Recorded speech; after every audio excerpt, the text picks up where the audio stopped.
Welcome friends to Akshar Education Hub. Yes, we are discussing question answers, MCQs, especially on written and spoken communication for the first year students of VNSGU who are studying in either BCom, BSc or BA.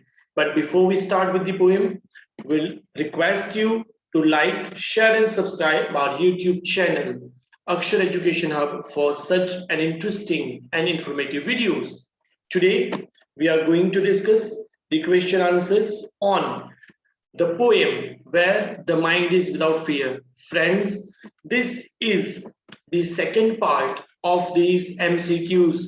You have one more video on the same topic where you have discussed 15 questions on Where the Mind is Without Fear. The link of that video is available into the description. You must visit that link as well to get the perfect idea of all the MCQs. So let's start with this section of the poem. And the first question of this video is, Father in Tagore's poem, who has been addressed as Father in this poem?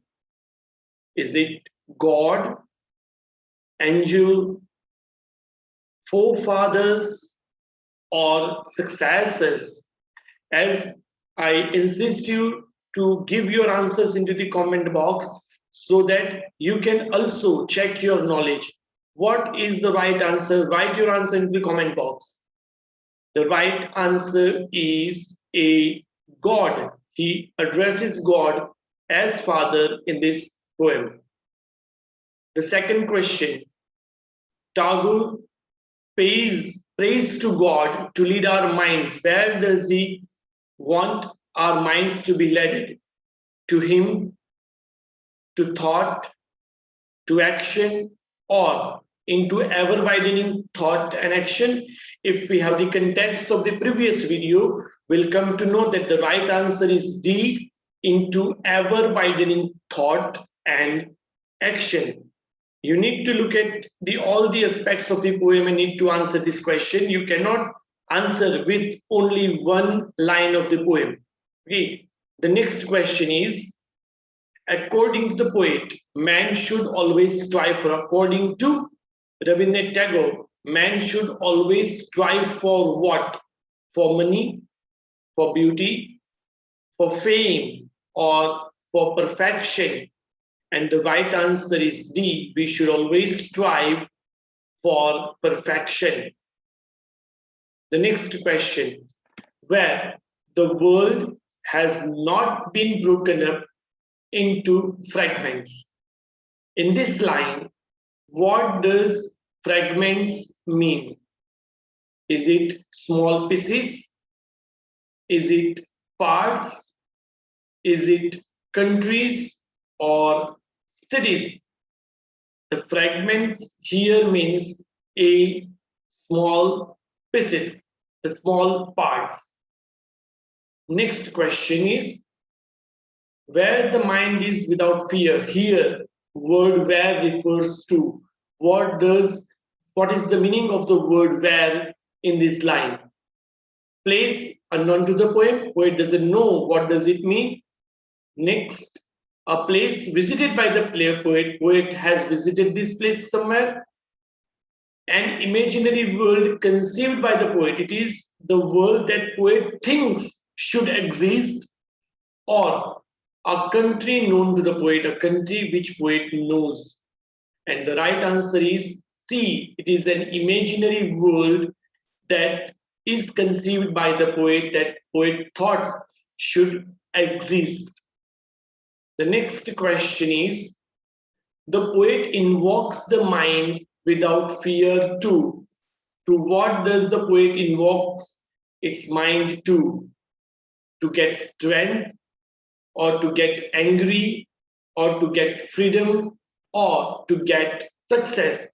For what does he strive? He strives to get freedom. He invokes his mind to get freedom without fear. Next question is, what aspect of Tagore is reflected in his poem Where the Mind is Without Fear. What we can say, what can be the central theme of this poem?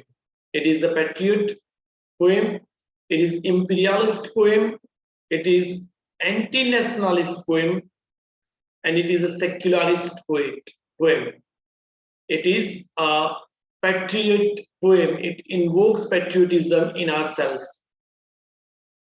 Here we go with the next question. The poet invokes. What does poet invokes? Whom does the poem is addressing to? Fearful mind, fearless mind, bold mind, perfect mind? And the answer, poet tries to invoke fearless mind. We need to develop a fearless mind. That is what the poem says. The next question is, according to the poet, dead habits and customs are guided by what? Are they guided by prejudices? Or they guided by blind beliefs? Or they guided by superstitions? Or they are guided by blind prejudices and superstitions? Both. Means answer is both A or C. What can be the answer?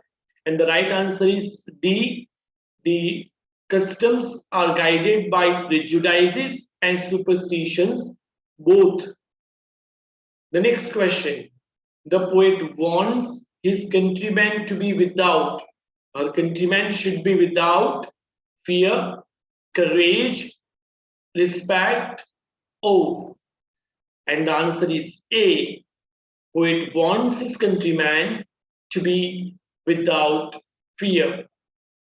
Here goes the next question. The poet wants his countrymen to live with self-respect, confidence, dignity, and honor. What should we have when we live our life? And according to Tagore, we should have self-respect when we are living in the country. Mind well, this poem is written into the time of the British Empire, where there was no self-respect for the countrymen. He tries to invoke this self-respect into his countrymen. The next question is, my father refers to, we know, it is the speaker's father, it is Almighty, Jesus, or Buddha. And the answer is B, Almighty. He does not address the name of God. For him, God is one. So he is invoking the Almighty with the phrase, my Father. Expression, depth of truth, signifies. What does it signify? Depth of truth. It signifies deep devotion to truth, darkness of truth, clearness of truth, or affection for truth. And the right answer is A, deep devotion to truth. Domestic wall refers to narrow thought, evil influences, narrow mind, or narrow binding. And it refers to the narrow binding. By domestic wall, the poet means. The next question is, by domestic wall, what does the poet mean? Does he mean sectarian approach to the people, utilitarian approach of the people, selfish approach of the people, or economic approach of the people? And if we understood the poem, we can clearly say that it is C, selfish approach of the people. And the last question from this poem is, narrow domestic walls are the walls of the discrimination on the basis of. How do we discriminate on, and that narrow domestic wall suggests is it discrimination on the basis of caste, or on the basis of creed, on the basis of color, or all of the above? And the right answer is all of the above. We should not discriminate the country on the basis of caste, creed, or color. So thank you very much for watching this video, and I'm going to come up with such more videos for all the topics related to your syllabus, the spectrum, written and spoken communication. Stay tuned, keep watching this video, rehearse, practice well and perform well. Have a wonderful examination. All the best to you.